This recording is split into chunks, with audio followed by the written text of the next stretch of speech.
Welcome to In the Zone, your mental strength and endurance podcast with Maayke, sports psychologist, Hi. and myself, Thierry, endurance sports coach.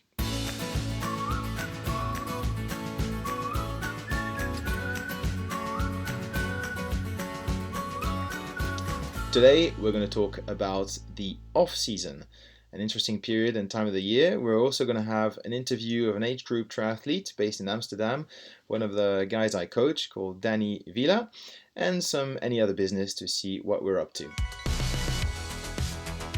So, Maayke, the off-season. Yeah, great.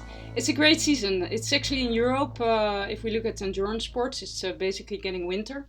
So it's the perfect moment to rest. I always talk about the 3R, so the rest, recovery, and reflection period. So, especially for the rest and the recovery, I think you will discuss that later. Yeah. But if we talk about the reflection part, it is an excellent period to assess your mental strength and your weaknesses. So asking yourself what part of my mental game went well and what didn't went well. What am I proud of? And also what part of my mental game needs improvement.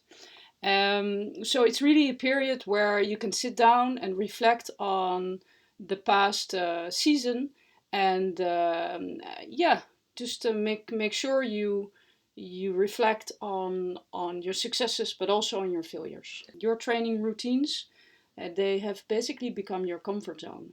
That sounds a bit strange, but most probably when we have had a few races, we have had quite an intense period of training.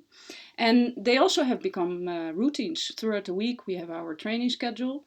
And so stepping out of our routines is super vital to stimulate the brain and to develop a new path. And it may provoke a little bit of anxiety for some of us, some psychological difficulties to stop training and to take a step back. For example, fear of losing fitness or gaining weight. That can block us from taking a break. But it's super important to take a step back, to step outside of your comfort zone, so meaning outside of your normal routines, which you've been doing for maybe weeks and weeks, to reignite the fire and your passion again. So you're saying basically, so if let's say we have a training plan, and very precise, and we follow it to the letter, that creates a sense of confidence because we have a routine. So we're used to have, I don't know, Monday is your swim, Tuesday is your bike, Wednesday is your, for example. Yes. You have that for 6 months, you have a great race, you think, well, I might as well carry on. Yes, exactly. It's pretty easy actually to carry on. So not carrying on because it's the off season is what you're saying, basically changing your routine, doing something different, is stepping outside your comfort zone, therefore opening new paths. Yes, Okay, exactly. yeah. Yes, and it's very healing for the brain and the body. So it's not only healing for the body, because the rest is absolutely necessary, but it's also very important for the mind. But I think that what you said is correct. The fear of losing fitness is huge. I Yes. see it all the time. You know, people want to absolutely carry on, or even sign up to another race because they think, oh, I'm super fit now. And I've been guilty of that and have suffered the consequences with an injury later on. And that is a big fear. The weight as well is an interesting topic. But yeah, fear of losing fitness, gaining weight in the off season is something that people are very much afraid of. Yes. So it's an excellent exercise actually to learn how to let go and to see what happens to your body, but also to your mind if you just stop training.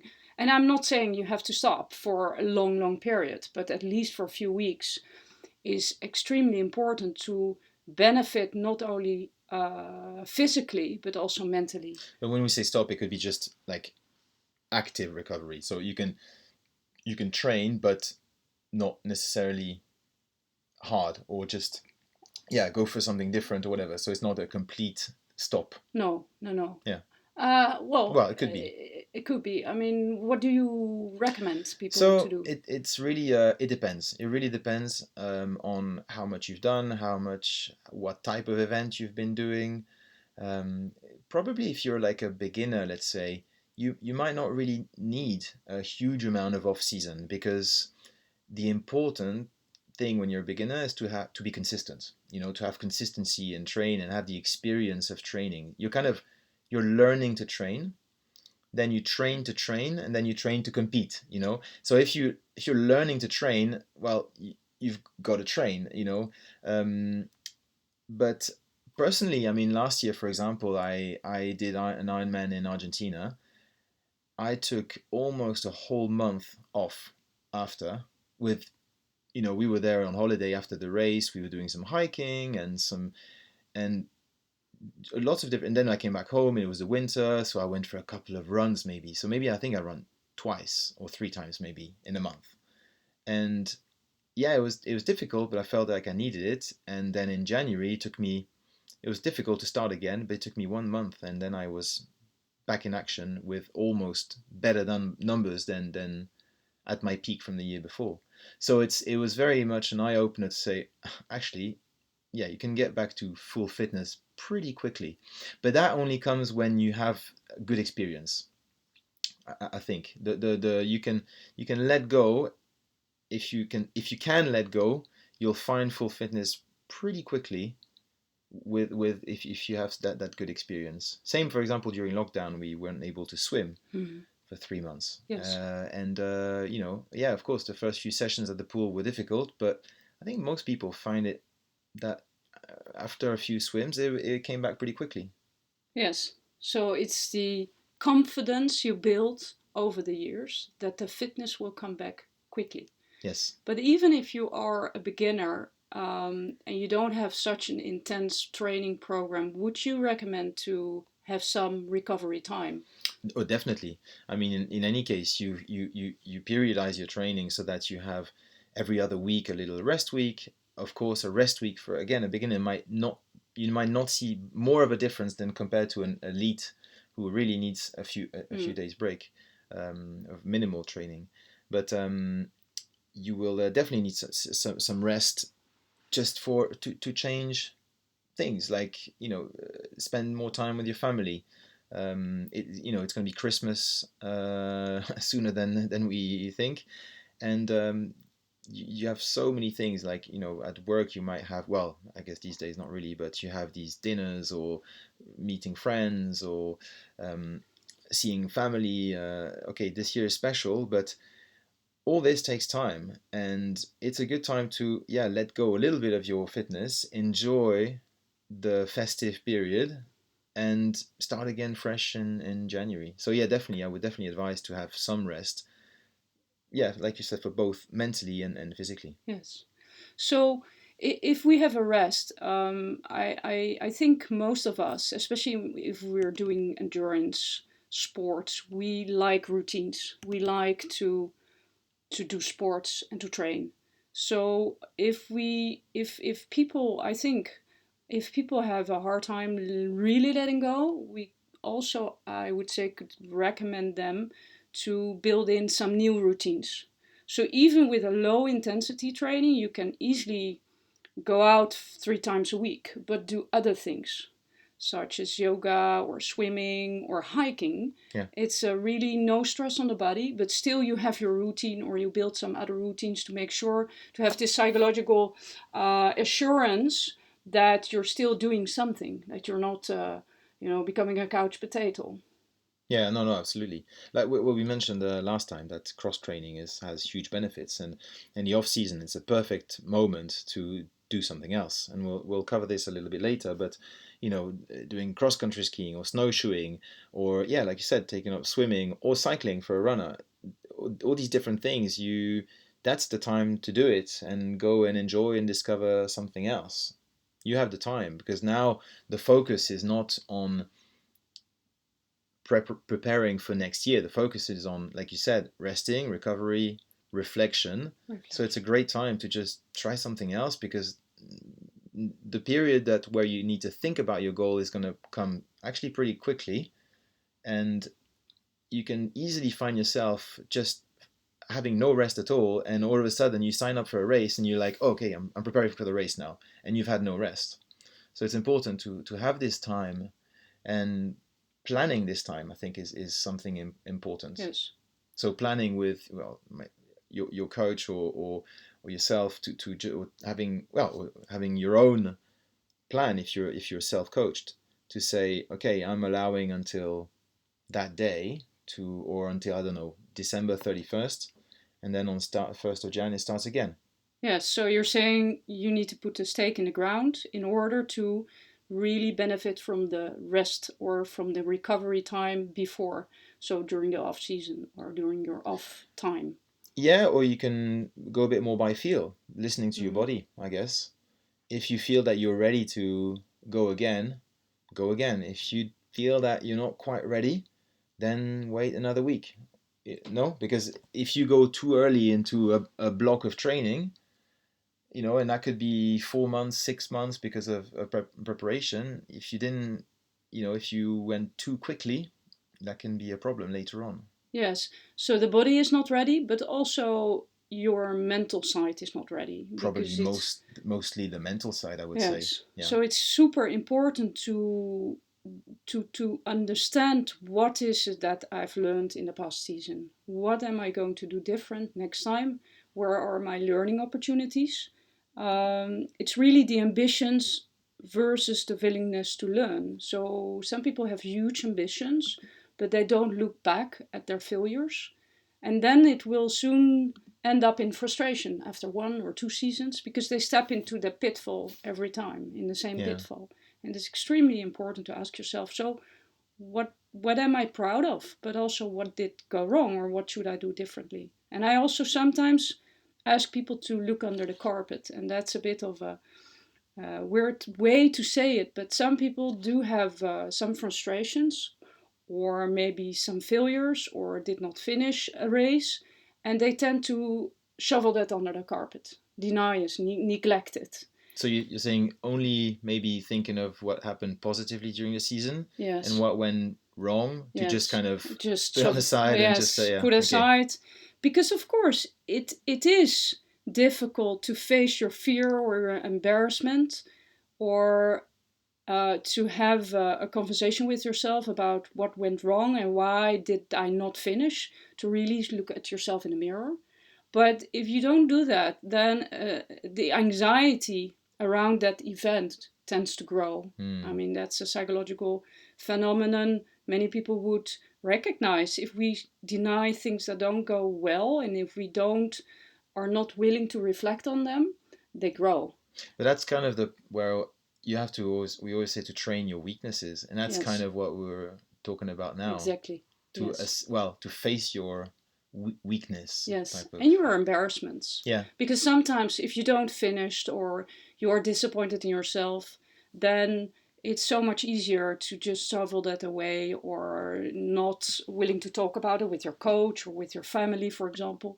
But even neglecting the attention you give to your friends and your family, because as endurance athletes, if we have really intense training programs, we tend to have less time for our family and for our friends, which is, if they're okay with it, fine. But it's also something which is not always very healthy. So you need to be able to confront that and say, hey, what did it bring me? What did it bring my environment? And how am I going to deal with that next year? Because otherwise, it's definitely going to turn out into a frustration. Yeah. No, absolutely. The having the family on board, that's probably more into the planning side for the next season, but to have your family on board for your objectives is absolutely vital. I coach someone who the first couple of years was just very big ambitions and wants to do Ironman, but he's also a manager in a big company, and he has a family, and the commitment actually to train was just too much, and he couldn't really do it. And so the next time round, when you asked me, okay, I want to come back and maybe do not an Ironman but a 70.3, and I said, okay, is have you talked to your family about this? Are they fully on board with your project? Because when you have such a goal, your whole life changes.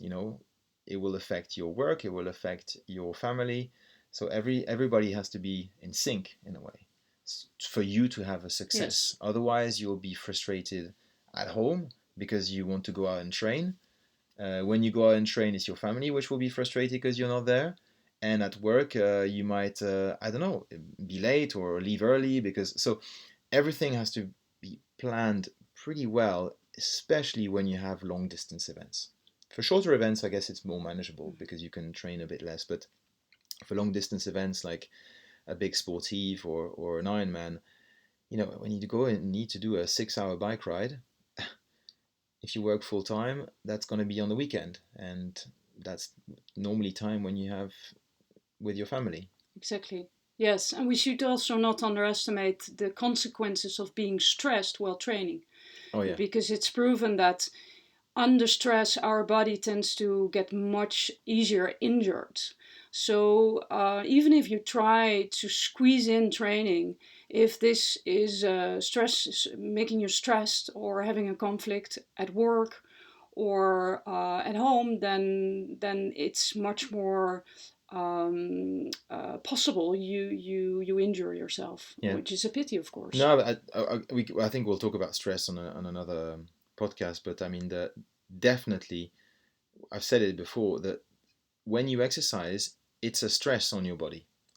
So it's important to recognize that because if you think that you're going to get away from stress from work or family by doing sports, no, it might help your mind a little bit, to have take some fresh air or whatever, but it is stress. You are still in the same mindset, and your hormones inside your body, everything. This is it. It doesn't.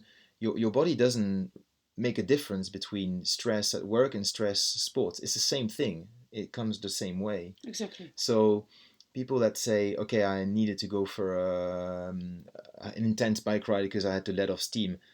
Well, that maybe wasn't a good idea.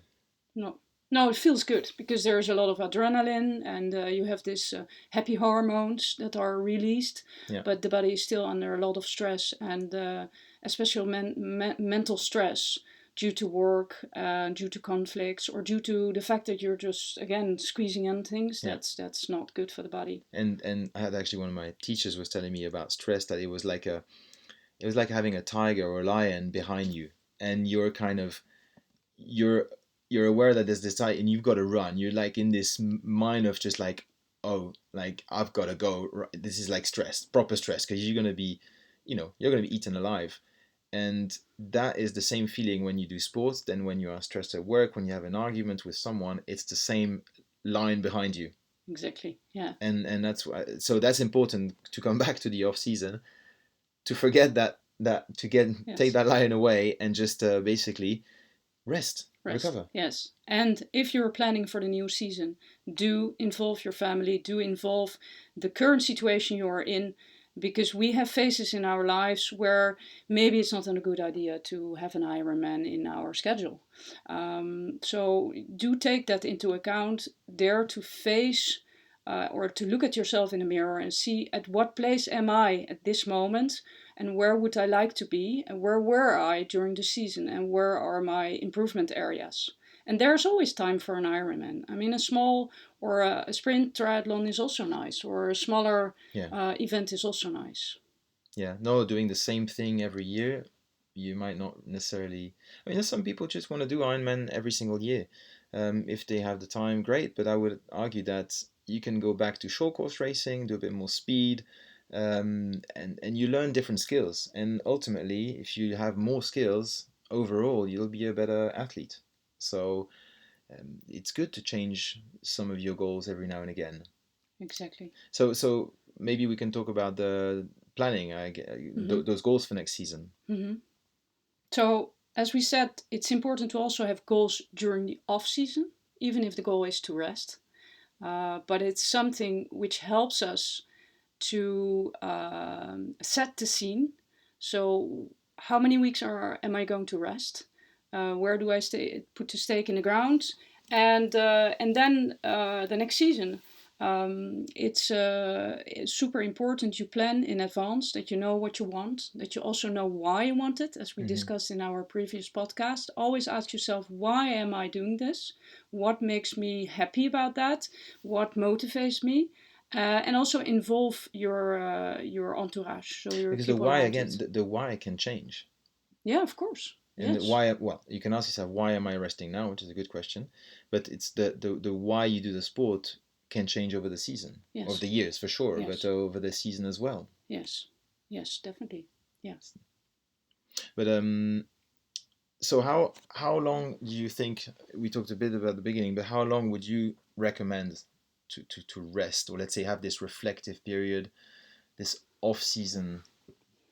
I think to challenge yourself. Let's take someone who is really happy to train nearly every day. Mm-hmm. So then it's at least good to challenge yourself and say, I'm not doing anything for 2 weeks, Yeah. and to see what happens, and to have some reflection done. So take a piece of paper or take a journal and start journaling during 2 weeks, 3 times a week, or even every day if you like it.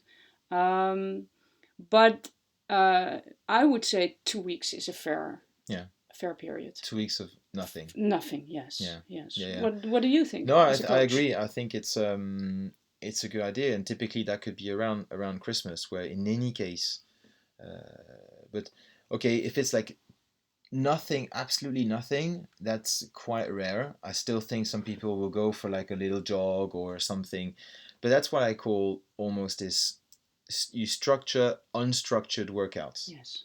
As long as they are not, you can have some intensity, but if the rest you keep kind of, you're taking along and having fun, that's a good time to have this unstructured work. Yes.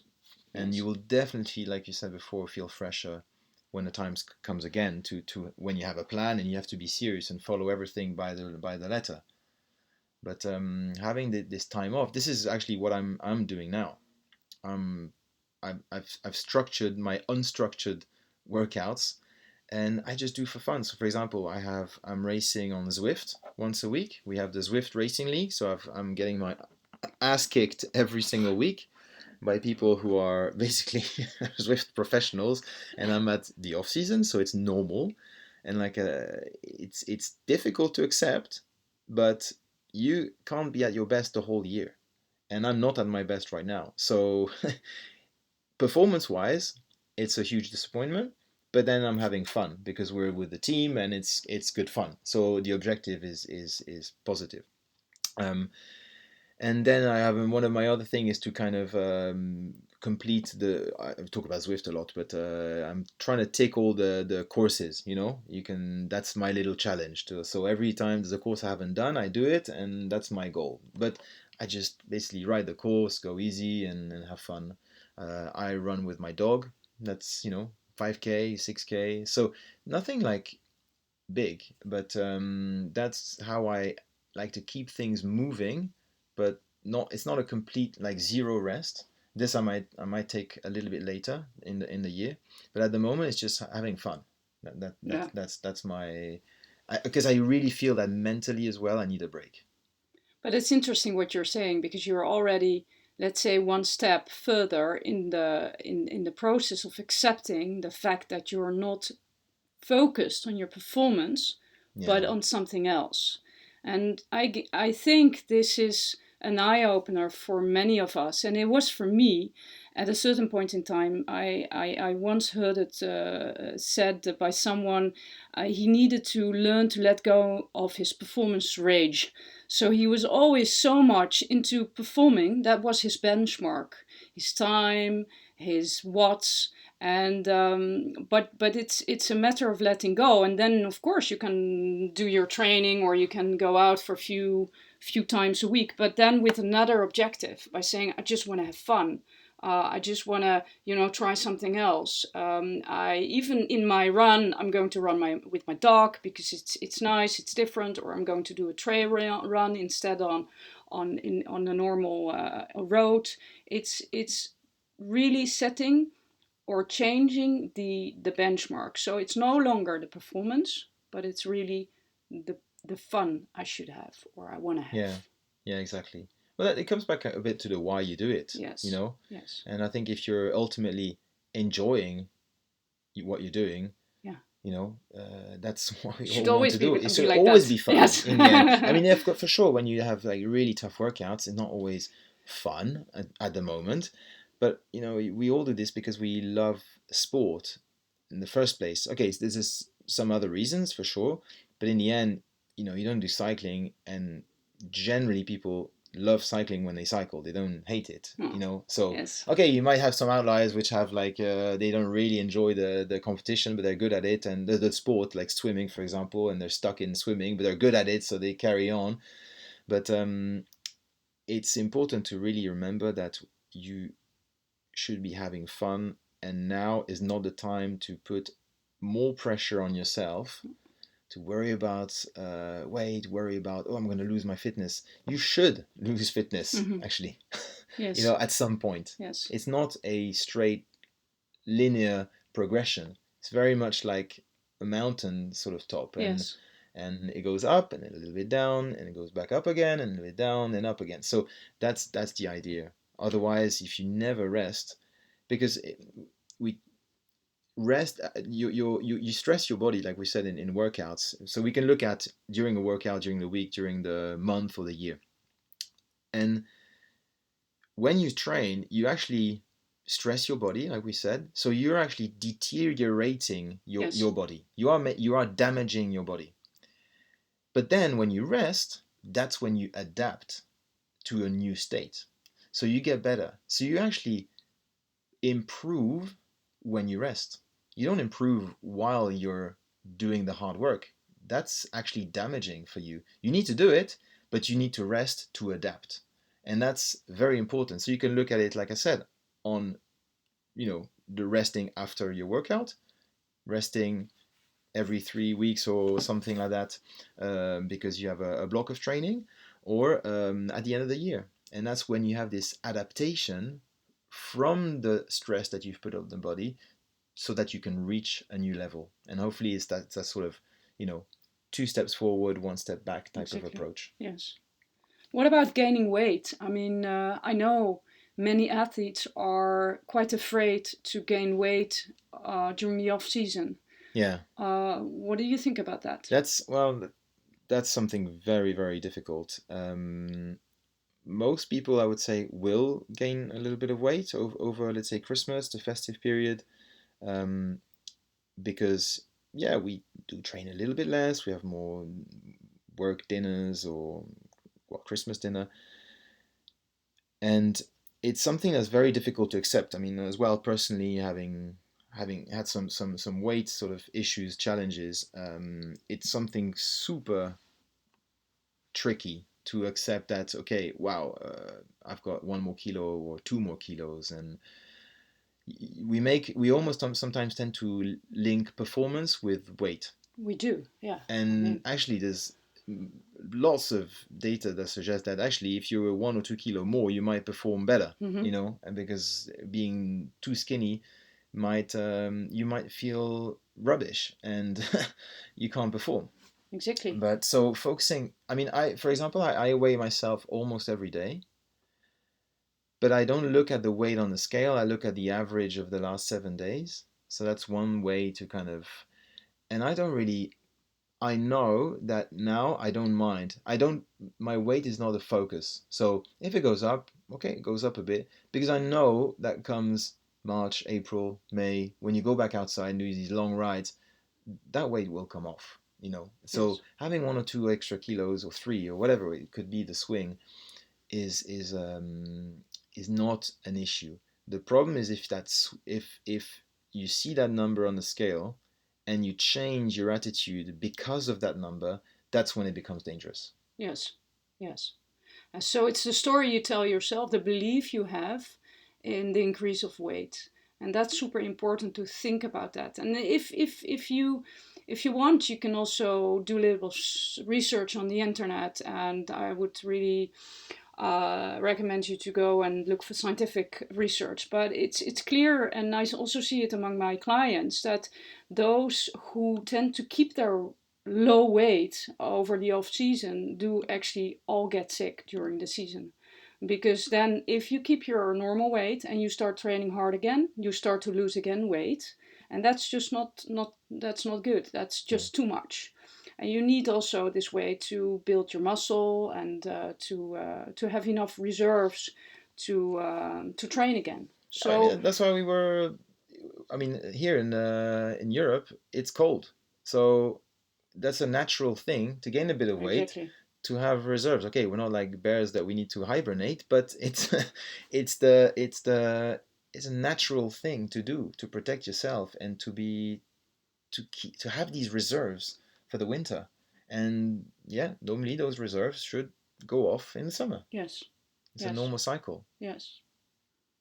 Yes. And so performance related weight loss is something which is then obviously also not needed if you're not performing. Yeah, So exactly. Yeah, absolutely. Well, for example, in Zwift racing, it's all about watts per kilo. So you have to enter your weight, it has to be correct. So there's a lot of, it doesn't, let's say, I encourage people to go and do Zwift and race and have fun.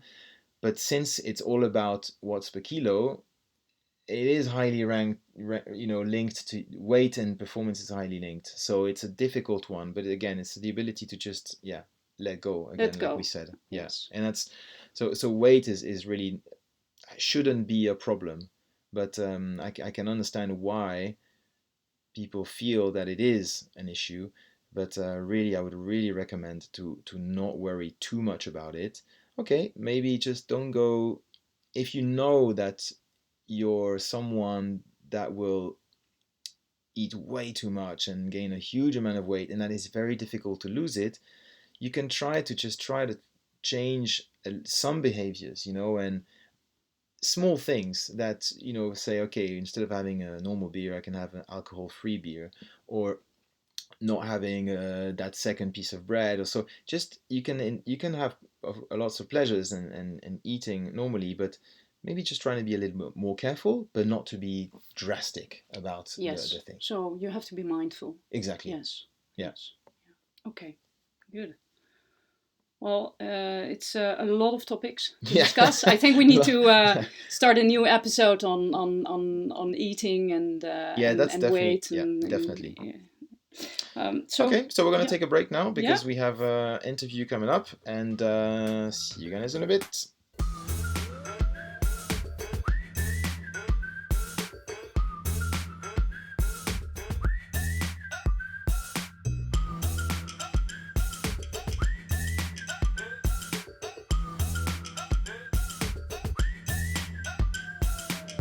So, welcome to the show to Dani Villa. Dani is from Spain and Barcelona. He currently lives in Amsterdam. Trains mainly for Ironman events. I think, Dani, you completed 3. Is that right? No, actually two. Two. So Okay, I yeah, 3 three Ironmans. attempts. Two attempt, two positive ones, and one DNF.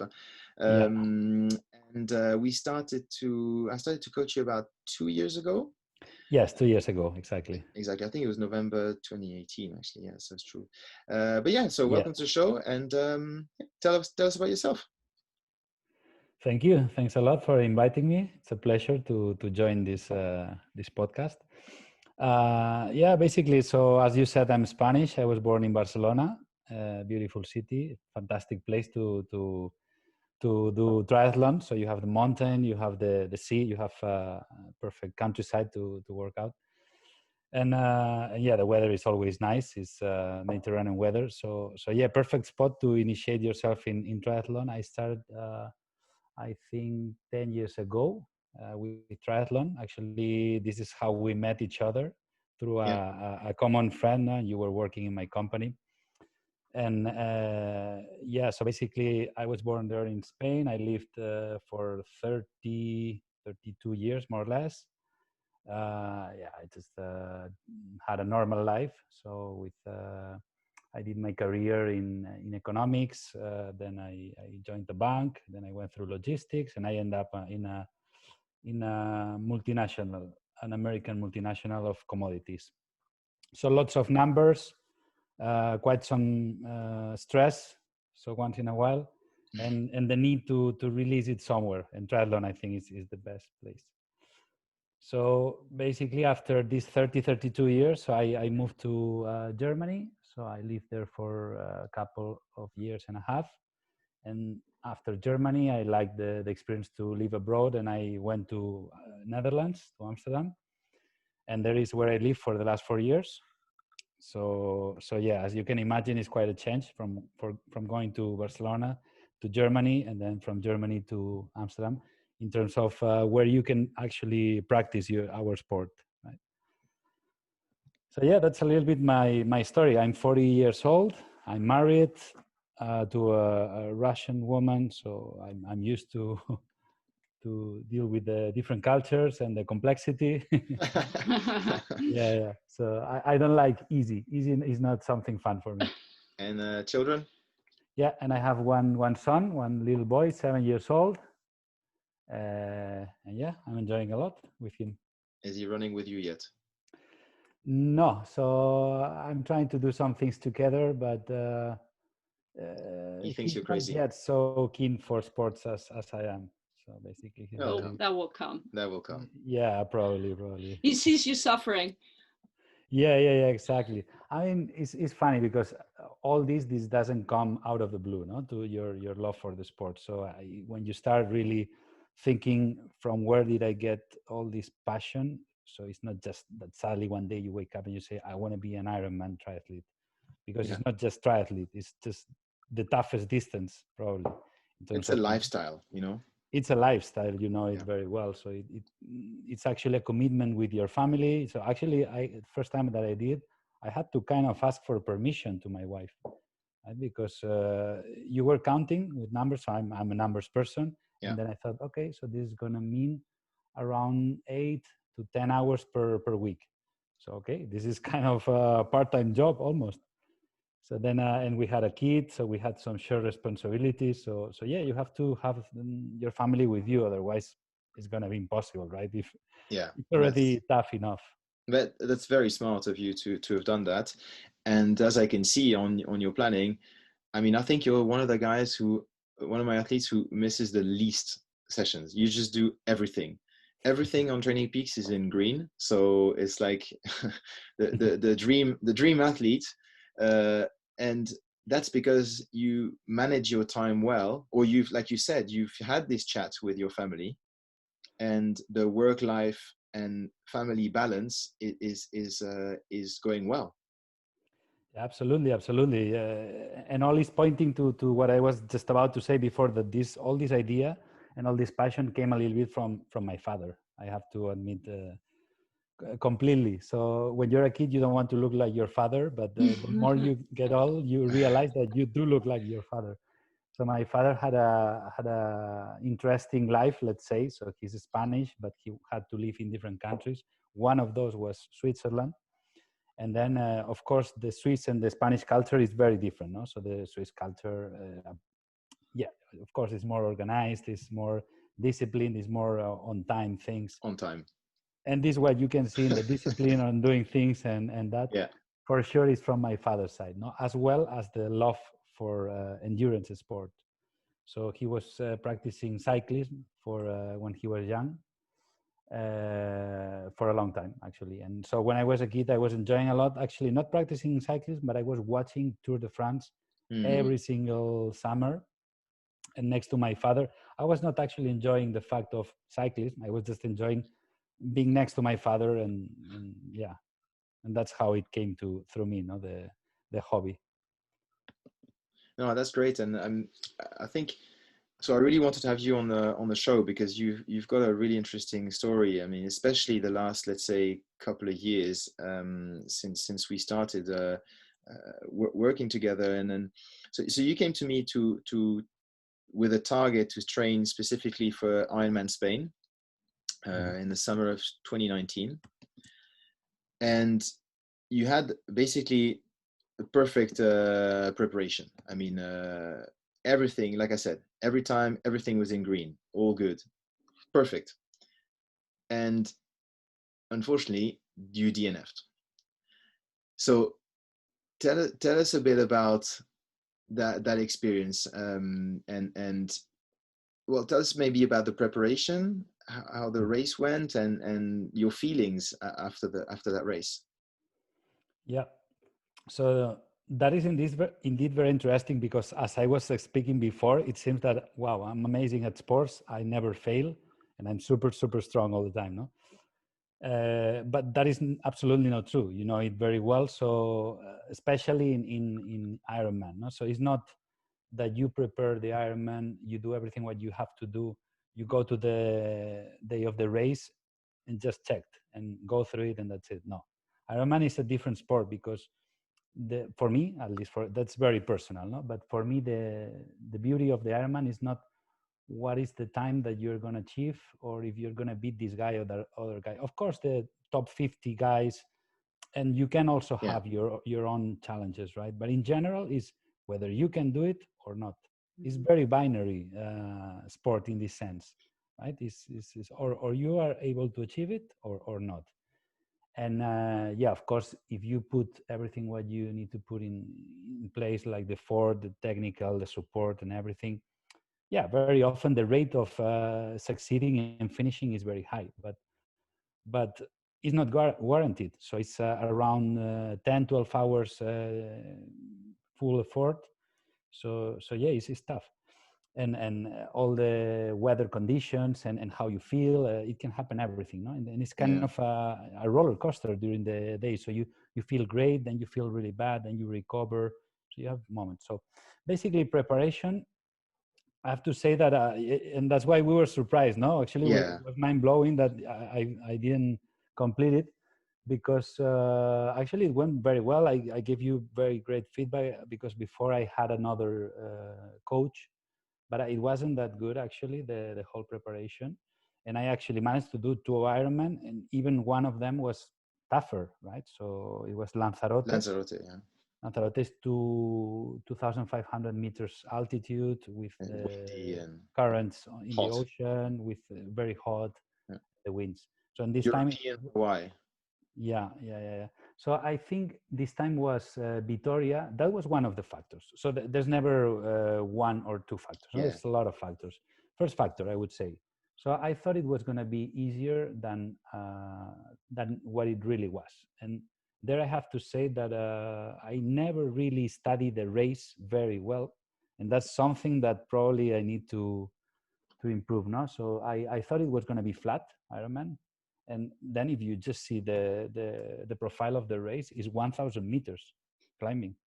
Wow. So it's what we call in Spanish playground. Playground is means that you go up, down. It's not rolling hills, exactly. It's not a steep climb, but which you have a yeah, lot in Holland, right? exactly. Yeah, Mm. absolutely, absolutely. Holland is Well, you have the wind, so it's on yeah, and off. yeah, absolutely. The invisible enemy in Holland, no, the Yes. wind. Yeah. No, but that's But true. That's a major factor. Basically, that your race was hilly, or let's say up and down, up and down. And actually, it's true because when you look at the course profile, mm, it doesn't look. It's there's no mountains, there's no no. hills. It's just it looks flat. So we Hmm. thought it was flat because the same here when you do the tour around the lake, the Lac Léman, Mm. Yeah. it's flat. It's around the lake, but actually you get 1,000 meter elevation. So it's Hmm. the same in your case. You had to train this, but in Holland that's difficult to do. Exactly. And that was a first learning. So learn how it's going to be the race, and actually look where you're training, because in Holland, obviously, don't aim for a big climb, because here you don't have the proper Hmm. ground for that. Then, yeah, on top of that, I have to say that the Spanish climate, it's you need to get used to it. So it's not enough to go to Spain 2 3 days before the race. You need to be there 1 week or so, so your cells start getting plasma, right? So Yeah, basically, what there is the hydration in reality. yeah, Hydration is not to drink previous day 5 liters. No, hydration starts 1 week before. So yeah. your body is accumulating enough liquid for a climate like the Spanish But one. it was really hot, huh? It was The very day. hot.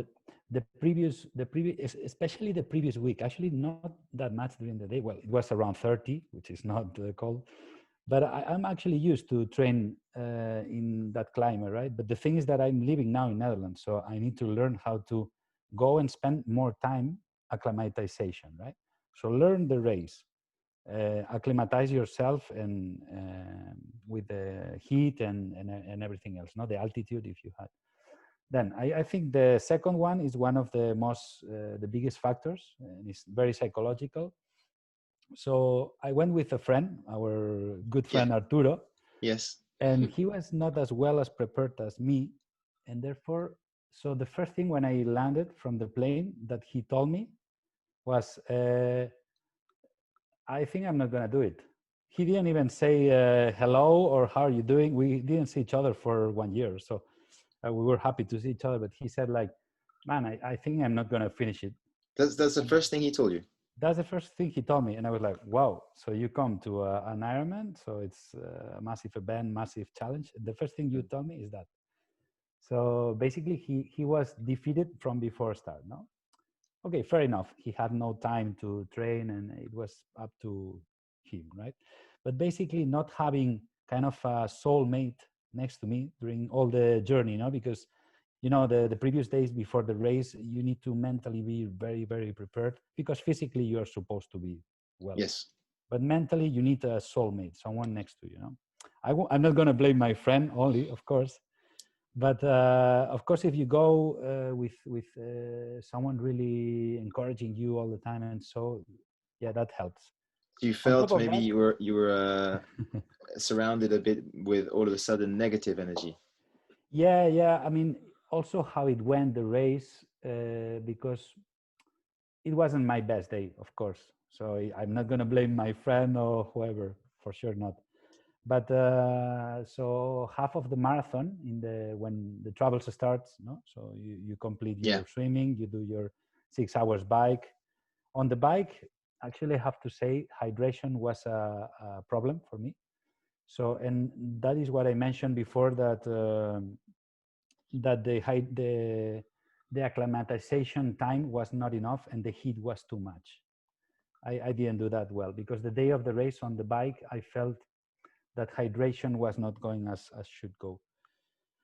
So you're going to pay that in the marathon for sure. There is no Mm. there is no surprise. And half of the marathon, then is when comes typically the wall, no, the mental wall when you left too much to think that you are done, uh, and then you have the doubts, right? Whether you're going to be able to complete it or not. So then at that time, I actually saw my friend who already abandoned, right? And then mentally, so my mind actually made it normal. Said like, oh, you know what? It's normal to abandon. If you abandon, nothing happens, right? So it's not even his fault or that he didn't encourage me. Actually, he was cheering me up. But my mind said to me the wrong message. Said like, you know what? If you abandon, nothing happens. You've completed 2 other Ironman. That was also like the having too much confidence is not good either, right? So my first 2 Ironman, I was not willing myself to allow to myself to abandon, right? So I was not allowing myself to abandon, for sure not. There was not space for the idea of abandoning. Yeah, because This maybe your race, goal was to finish, and that was really the ultimate goal was just to complete. And this exactly, time, you completion wasn't the goal; it was to perform better than the previous times. And exactly. you were on track. Hmm. And but maybe when the time came when you should have basically put the gas on, or just let's say really hang on for dear life and finish that race, you just went, well, I've already done two of them, Yeah. you know. Exactly. And that instant is very fast. Is very with. It's difficult to explain, but that happens during the race day in and I remember perfectly what kilometer was. Mm. So, and actually, I remember how I initiated that in my mind. Right. So in the end, you end up with the conclusion that it wasn't my friend, it wasn't dehydration, it wasn't Spain, it wasn't the bike, it was just what happens in your mind. So in the kilometer, because I did the 15 first kilometers on the run, great. I was Yeah. feeling light. I was running like never before in Ironman. I thought, wow, this is going too well. Kilometer 16, I said, oh, I remember what happened in the first 2 Ironman. So in the first one, the travels started like in kilometer 22, and in Lanzarote, when I really had really the biggest suffer, and when I thought that I could abandon actually because physically I was not feeling well, it was kilometer 18. So then I was just getting close to those kilometers, and it started like a stupid thought, right? Like, oh, this is the point when I typically start having my weakness. And bit by bit, you enter in this mood. Your legs, of course, start feeling a little bit weaker because you've done a huge effort. And actually, it was call it 7 in the afternoon or so. So in Spain, in summer at 7 in the afternoon is probably when you have all the heat accumulated during the day. So it's still very hot in the pavement. Heavy. Mm-hmm. Yeah.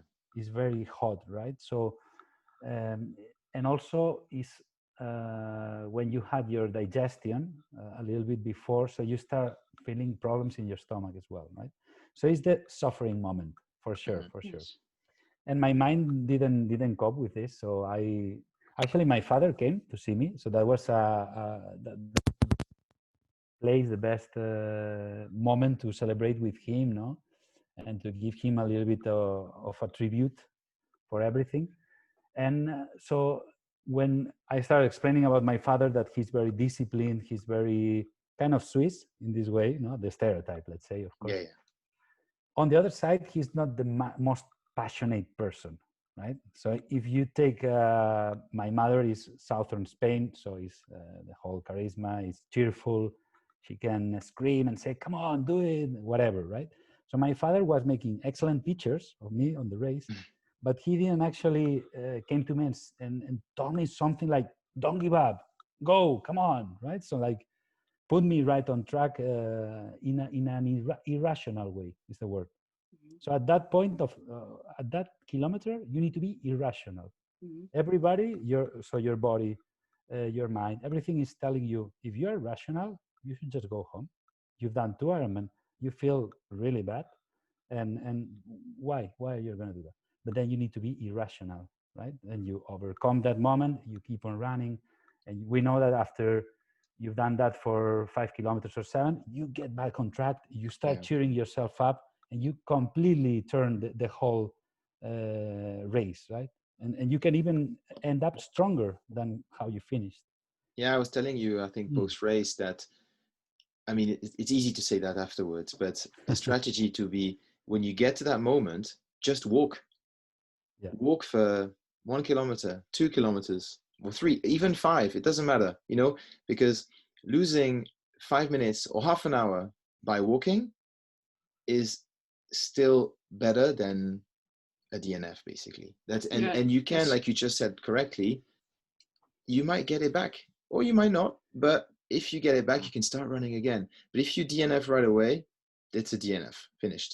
If And you when you explained me that in because after the race we had a chat and so, and you explained me exactly what you're saying now, and you gave me one word which it clicked in my mind everything.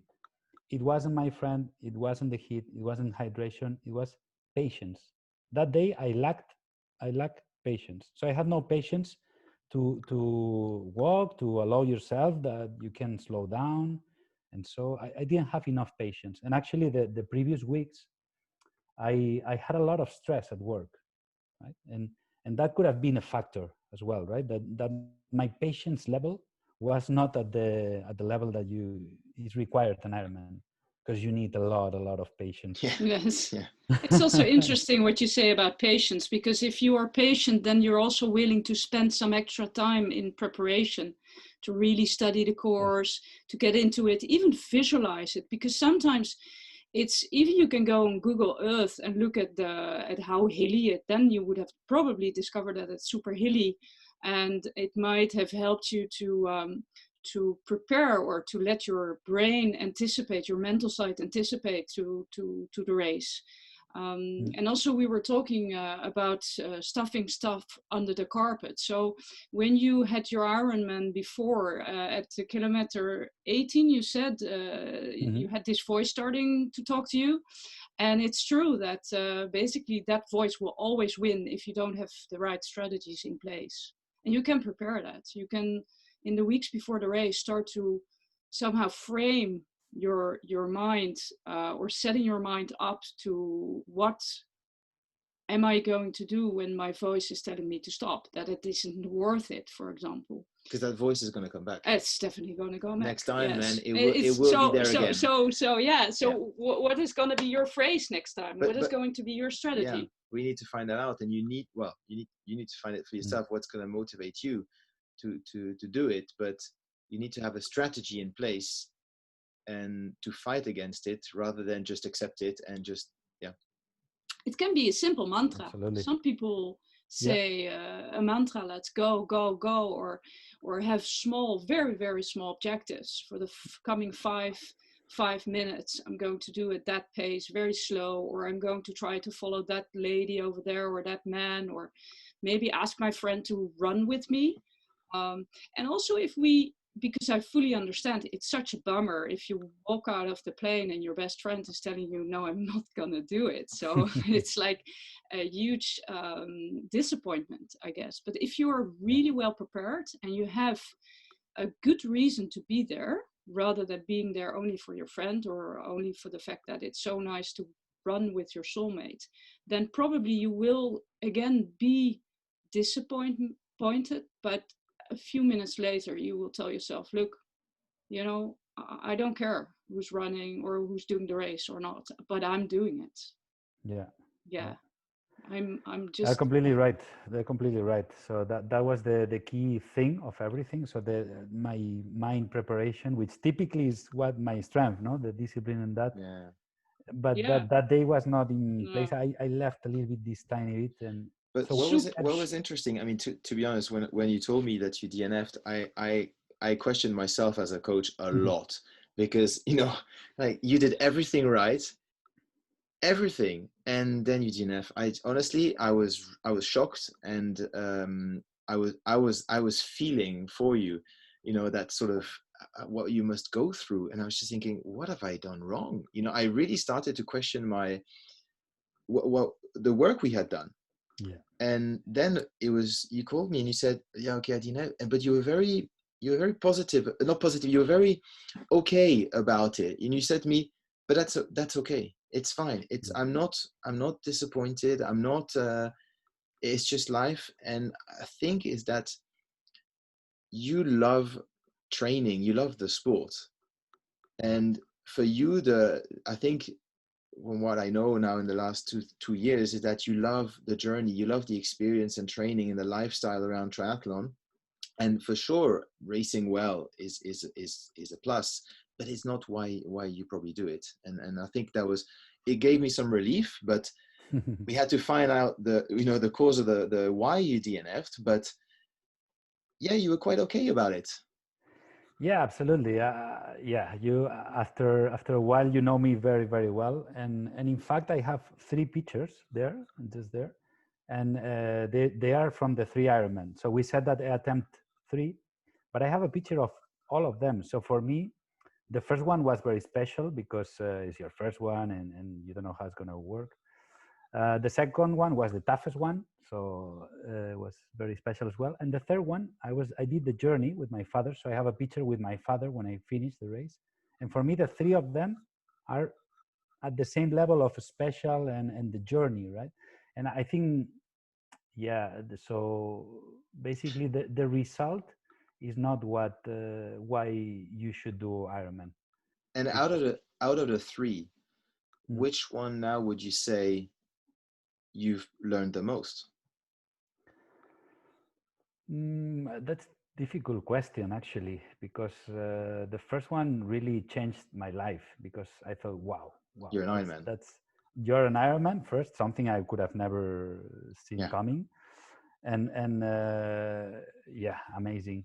Probably the first one and the third one. The second one was actually more kind of a sports event.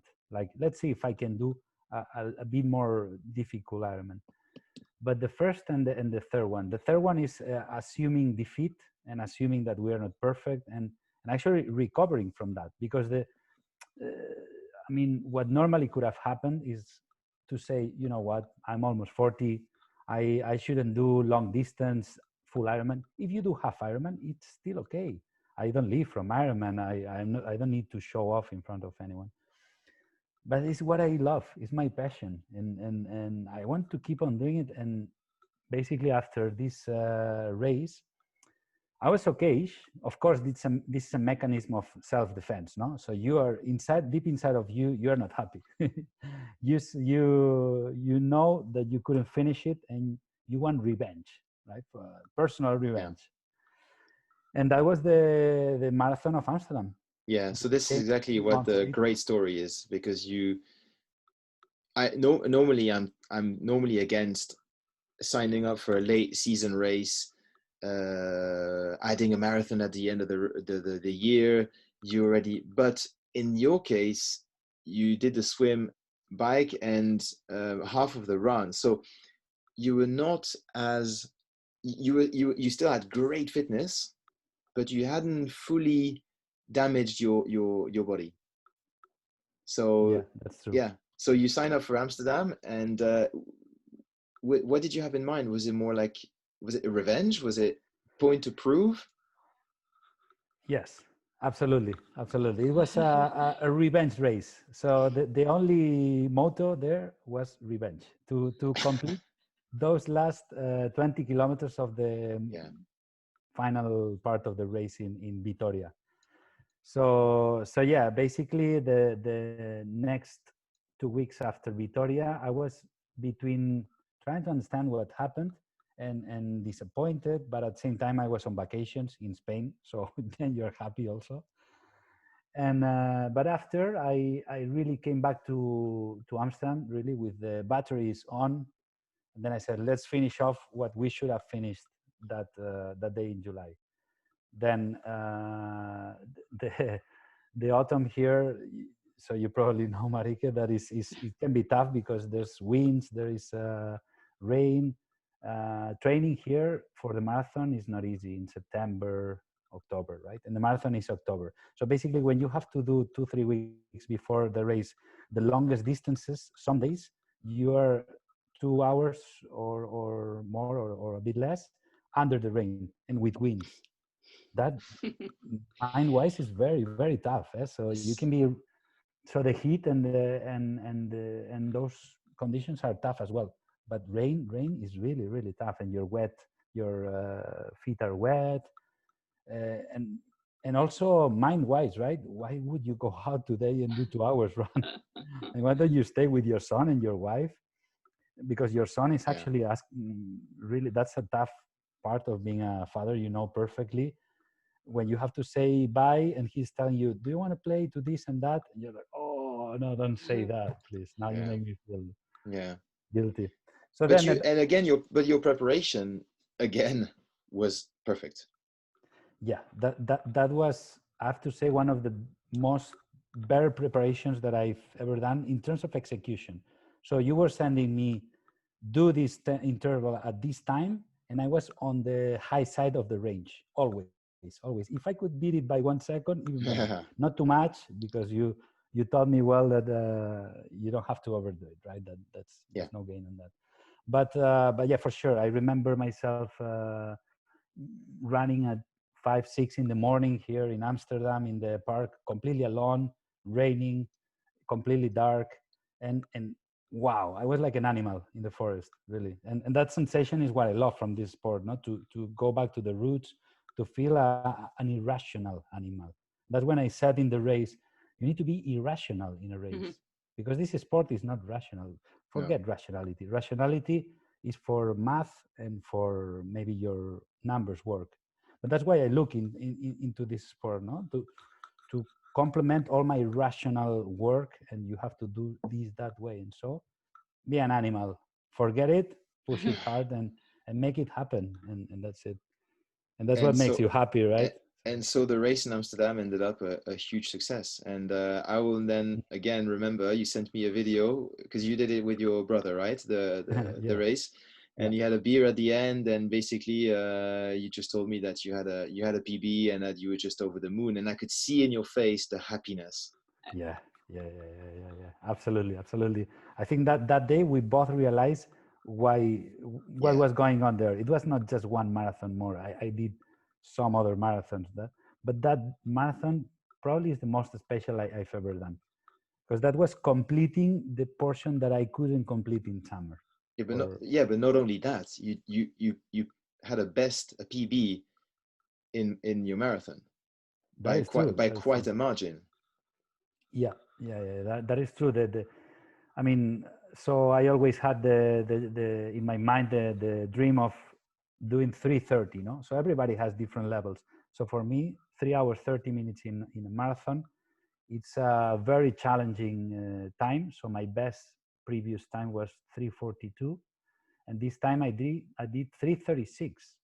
So it was still not 3:30, but it was shaving the previous best time by quite some minutes. Mm-hmm. The previous best time I did it when I was preparing Lanzarote. So my best Ironman I did ever, and the toughest one, I was back then 34 years old, so 6 years younger, which counts.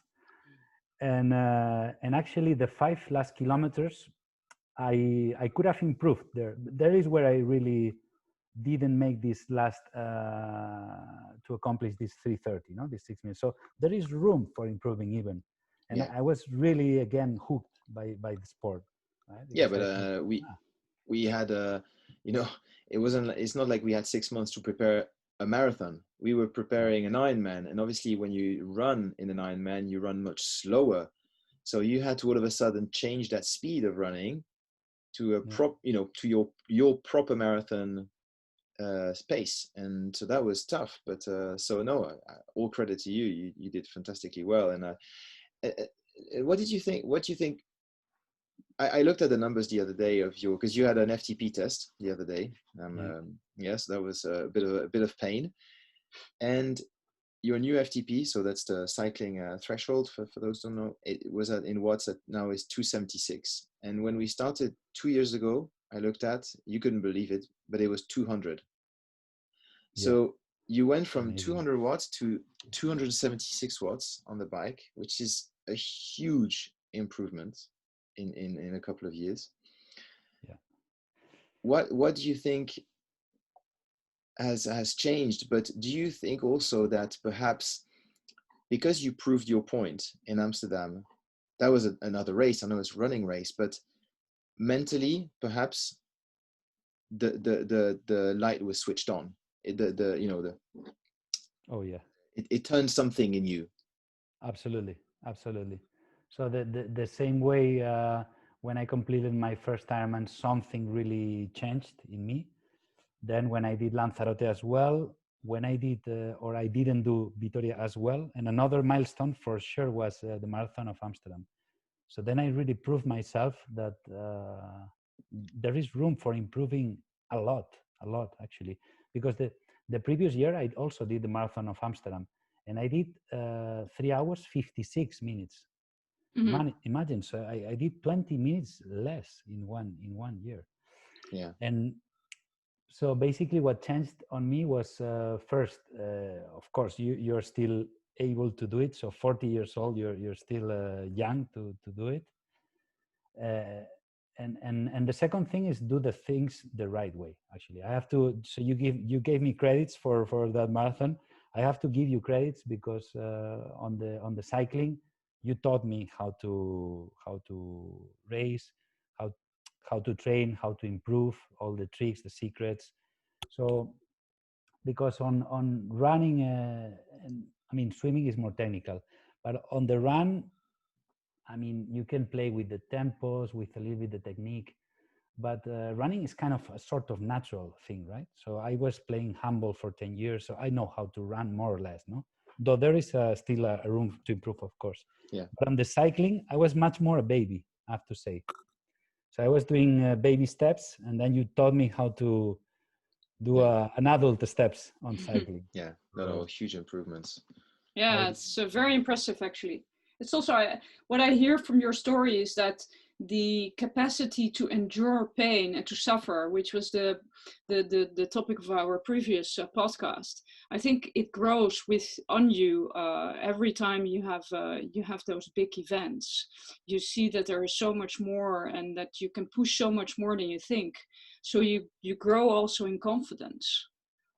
absolutely, absolutely. That's That's actually what I love the most from this sport, that it always pushes your threshold of standing pain Yeah. farther. And then you also apply that in your life, Yes. because Yes. Yeah. sometimes it's not easy. Yeah, no, not No. at all. So next year, well, this year we were supposed to be in Hamburg together. Yeah. That was Yeah. cancelled. So that was a bit of a bummer, but okay, that's life. Next year we go at it again. Next year I will have the right company. Yeah. I'm sure Yes, you I will will be not there. allow me to give up. I don't think I'm much fun during a race, but yeah, no, I definitely what I always say, and I think I always try to smile. So if I see you, for sure, I will smile, but and encourage. But it's yeah, next year. So Hamburg, we're looking forward to it. Yeah, absolutely. Me too. I mean, I wish it happens, because the world is really crazy now. So we don't know what's gonna really happen in the coming months. But if it happens, I mean, we're gonna be ready for sure. And if Yeah, it doesn't happen, we'll need to do a plan B or something. yeah. No, but no, I know you have. So I'm just mindful of time now, but yeah, Danny. I mean, thanks a lot for taking part of this little interview, and I really think that your story will resonate in a lot of people, and definitely an example of just actually never giving up. So you had a DNF, but you bounced back, and you keep on going, and that's really what's the big takeaway. Thanks Very a lot. inspiring. Thank you, Danny. It's Thanks a lot. really It's been a pleasure actually to talk to you courageous. again. Okay, thank you. Thank you. Take Take care. care. Bye Take care. bye. Bye. See you. Bye.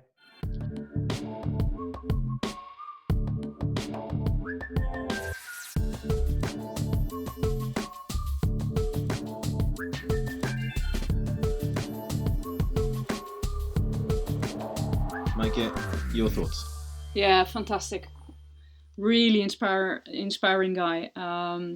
I would say this is what we call typically a growth mindset, the ability to say, hey, look, I failed, but what did go wrong? What could I have done differently? And he was very, very specific.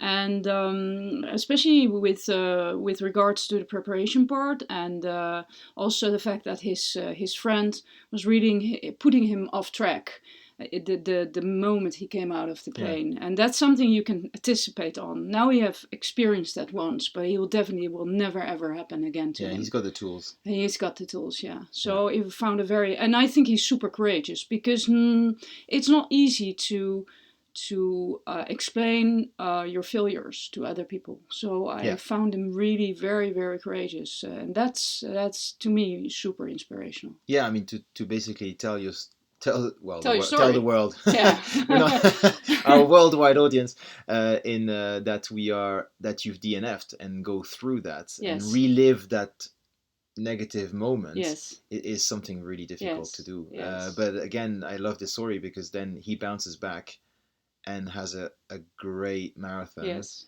And again, this year, okay, we should have been in Hamburg, and he again had a brilliant preparation. And like we've said, his cycling FTP, for example, has gone up, you know, to the sky. So it's really a great story. Yes, and also I think what he mentioned in terms of a lack of preparation, that's a very classical one. And I know that course is pretty tricky when it's hilly. It doesn't seem difficult, but it Yeah, is. But it's something many athletes would probably agree with, that sometimes we just don't prepare. We think we're ready and we just go, but we haven't really studied the race or prepared different stages in the race. So yeah. No, but definitely, like I said, we looked at the race profile, but obviously, it's flat, but it's rolling hills, and rolling hills on the map don't look. When you see these little graphs, it doesn't look like there's any hills. So yeah, it was never going to be totally flat like in Holland, but I think there was much more, and that surprised him. But I think that the biggest part for him was that mental battle that he had. He was used to have tough courses. The heat, okay, didn't help. It was a fact. It was many different things. I yes, think maybe if his friend hadn't been there, then he would have finished it, because that all of a sudden the bike became a problem, but it wasn't really, maybe it wouldn't have been a problem if, for example, it wasn't hot, or if it wasn't, so it's like a combination of all these factors that made him, unfortunately, a DNF. Very valuable experience. But then you could argue now that I think he's learned more from this race, exactly, and it was actually a positive experience for him. Exactly. It seemed. Yeah, because Yeah. next time it happens, he's got the tools. So what if he had carried on and just kind of walked until the end? Then okay, you can say great, but next time he's now more than ready to face that challenge. Yes. So no. Great stuff. Very happy to have him on the show.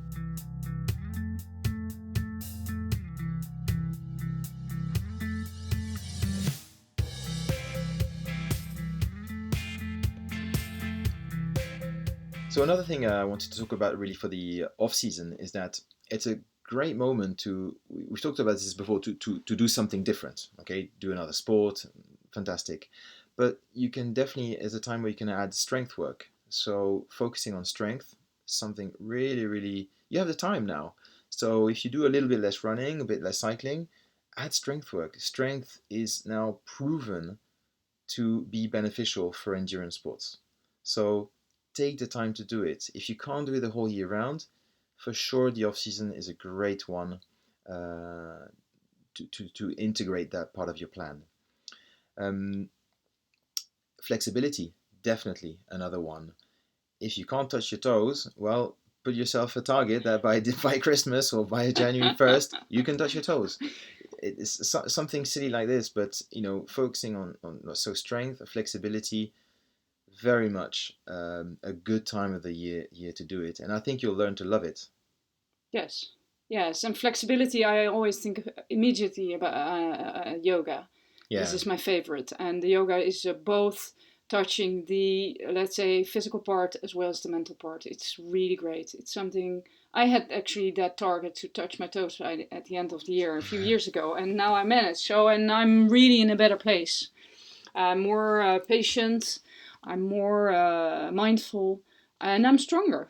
Yeah, no, definitely. Working on your weaknesses, I think that's something that we talked about before. But if you're doing triathlon and, well, your weak part is the swim, then swim more, do a little bit less of running, a little bit less cycling, and focus a bit more on swimming. And generally, I think all the sports is a great time as well to work on technique. Whether it's, we sometimes don't pay too much attention to technique for running or cycling, but there's a big technique element, for sure, mostly on swimming. But for runners, it's a great moment to focus on your stride, how you pedal for cyclists, and technique work. Now you have the time, you can go easy, focus on technique, and don't damage your bodies too much, because the intensity part will come when you plan, when you're in the middle of your preparation. That will happen. Now is a great time to work on that technique, become more efficient. By becoming more efficient, you will be faster, and also you will prevent injuries, because quite often we see that runners get injured, or even cyclists get injured because they have bad technique. And if you can prevent an injury, you can, that's maybe 2 weeks, 1 month saved in that time of the year. I mean, yeah, it's true that at the end of the season, you see quite often people getting injured. And that's another thing, another mental battle to overcome. Yes. Oh, definitely. I mean, you lose a lot of confidence. And especially if you're not patient enough, we are, I guess, in average, not patient enough to wait for the injury to really disappear. And we start too early, then it's definitely going to become chronical, and that's going to waste your season, and that's such a pity. Yeah. So take care of that injury during off season. Really, they do take care. Go to a physiotherapist or a sports doctor, have it really examined well, and if you're a patient, within a few weeks it should be gone. But there's also an injury that could be, I mean, as a triathlete, you always have small injuries, as in small pain or Of here course, and there. yes. But if it's an injury which really puts you off for a few weeks, you have to really understand the cause of that injury. It could be because, if it, I always tend to people look at the other side. So if your right leg hurts, it's probably because you have an imbalance, and it's probably your left side which is too weak. So your right one compensates. So that's where strength work and flexibility comes into play. So really understanding, why are you injured here? Why is that's your weakness basically. So taking care of that, understanding the true nature of the injury is quite important. Um, and yeah, but to wrap things up a little bit, I mean, for runners, for example, I would just say, get off the pavement and go on the trails. Do some cross country, get in the mud. It's all these things, and maybe don't even take your watch when you go, or take your watch but don't look at it. Um, do something completely a bit different. Take on cycling. So it's great for runners to change sport, cross train basically. Focus again, like I said, on technique. Cyclists, yeah, for sure, go mountain biking. Try another sport, cross country skiing. The swimmers, I would definitely focus on technique. And overall, I would say, if you're a long distance athlete, maybe work on speed. And the other way around, if you're someone who does only fast stuff over the summer, or if your a goal is a super fast course, work on your foundation, the base training. So simple as that. And what again, a common theme that we talked about is what not to do is basically not rest. That's not something. Resting is definitely an important part of the off season. And like we said, worrying about your weight, that's not the time to worry about your weight. So that's really the two main things I would say of not doing. And my top tips, well, like we said, take some time off. Cross training, definitely. Try something new. Work on strength, stability, flexibility. Work on your technique. And yeah, reflecting on last season and then planning your next season. Take the time. Great. Fully agree with that, actually. And maybe on top of that, take care of what's hidden under the carpet. So Yep. little pains, frustration, disappointment, look it in the face and try to improve or solve it.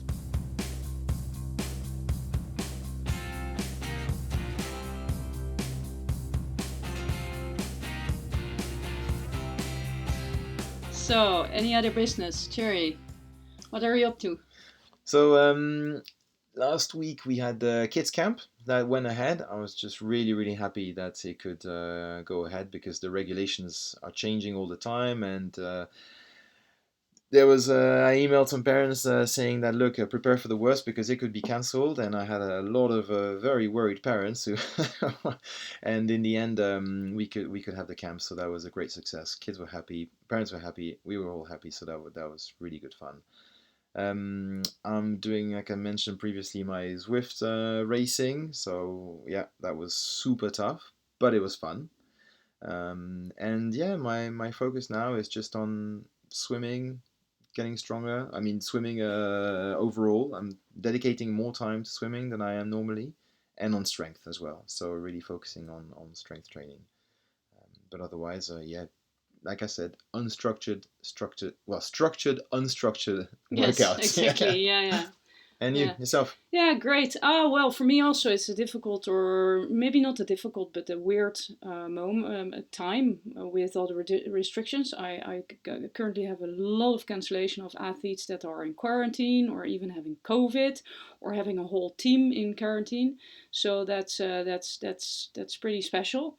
But other than that, things are going really well, and I'm actually not in any training program at all at the moment. I'm doing a little bit of hiking, trying to benefit from the beautiful weather, and at the moment, it's beautiful, and the autumn is really really amazing. You looked pretty fast in the pool this morning. Yeah, I'm trying to do my best. So I'm also picking up the swimming again, and that's something I haven't done for months, maybe even for a year. So yeah, that's true. I'm back into swimming. So be careful. Yeah. No, so and looking forward to snow, because I love to go out and do some ski rando and ski de fond. Yeah, Voilà. absolutely. All right. Thank you very much. See you next time. Bye Bye. bye.